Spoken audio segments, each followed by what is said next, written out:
लोकसभा चुनाव को लेकर अब की बार बसपा की रणनीति बिल्कुल अलग है।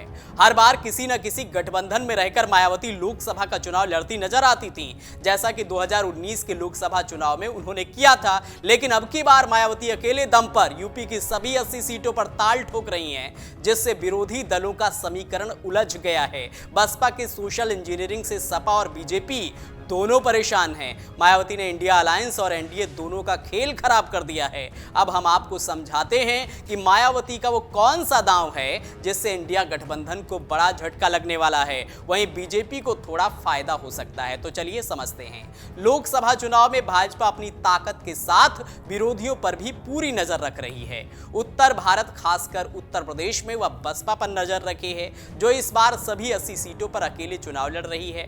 पिछली बार बसपा ने सपा से गठबंधन कर चुनाव लड़ा था और 10 सीटों पर जीत हासिल की थी। इस बार हालात बदले हुए हैं और भाजपा बटे हुए विपक्ष का लाभ लेने की कोशिश में है। लोकसभा चुनाव के पहले चरण के मतदान के बाद भाजपा ने हर बूथ से अपनी जानकारी तो जुटाई ही है, विपक्षी खेमे का भी आकलन किया है। उत्तर प्रदेश में वह बसपा पर खास नजर रखे है कि क्या विपक्षी इंडिया गठबंधन को नुकसान पहुंचा रही है या नहीं। बसपा ने अभी तक 66 उम्मीदवारों की घोषणा की है।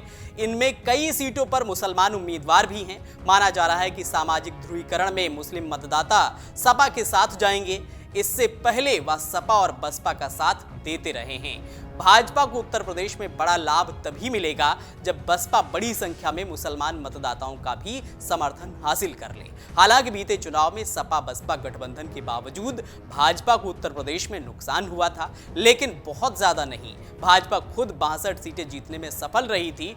2 सीटें उसकी सहयोगी अपना दल को मिली थी। बसपा को 10 और सपा को 5 सीटें मिली थी। 1 सीट कांग्रेस को मिली थी। ऐसे में बसपा नए चेहरों के साथ बेहतर प्रदर्शन की उम्मीद लगाए है। भाजपा की भी कुछ सीटों पर उम्मीद बसपा पर है। चूंकि पहले चरण में मतदान कम हुआ है, इसलिए दूसरे दलों की ताकत का भी आकलन भाजपा के लिए जरूरी है। बसपा उत्तर प्रदेश के साथ मध्य प्रदेश और राजस्थान में भी कुछ सीटों पर प्रभावी है। ऐसे में उसका इंडिया गठबंधन से बाहर लड़ने को भाजपा अपनी रणनीति के मुफीद मान रही है। इस बार बसपा ने अपने जीते हुए 10 सांसदों में 9 को बदल दिया है। इनमें 2 भाजपा में शामिल हो गए हैं, एक सपा में, एक रालोद में, एक कांग्रेस में चले गए।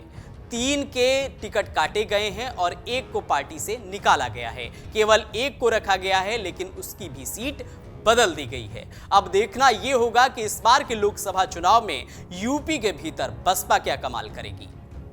अगर आप ये वीडियो YouTube पर देख रहे हैं तो हमारे चैनल को सब्सक्राइब करें और बेल आइकन को दबाना ना भूलें। अगर आप Facebook पर ये वीडियो देख रहे हैं तो हमारे पेज को लाइक करें।